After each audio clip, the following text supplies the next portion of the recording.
Moi, le ministre, je vous demande à vous, préfet, de vous recentrer. La circulaire Valls a été abrogée et désormais, c'est la circulaire Retailleau dont il faut tenir compte. Alain Montcalm, avocat au barreau de Paris. Concernant le dispositif sur le travail, il n'en reste plus qu'un, officiellement, c'est la régularisation au titre des métiers en tension.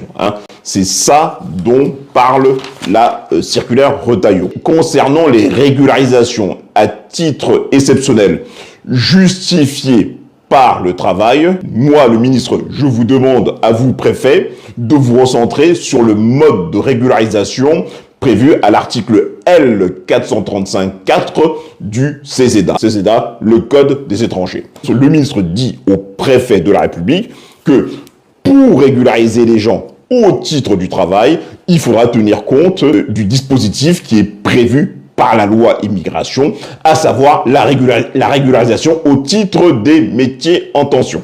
Donc c'est là-dessus que le ministre préoriente les préfets. Je vous invite à aller voir ces vidéos-là. Il y en a 3 ou 4 que j'ai publiées récemment et elles vont vous éclairer exactement sur ce qu'est le métier en tension, les conditions du métier en tension, les conditions de régularisation du métier en tension.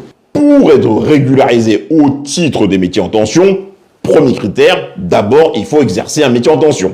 Ça va de soi.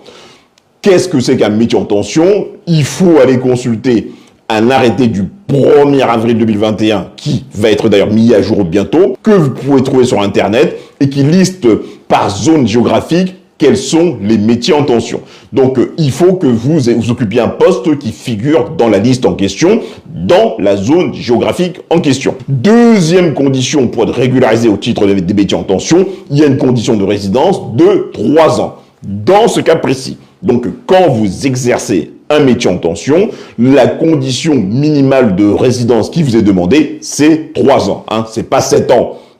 C'est pas 7 ans comme certains font la confusion, ce n'est pas 7 ans, c'est 3 années qui vous est demandé.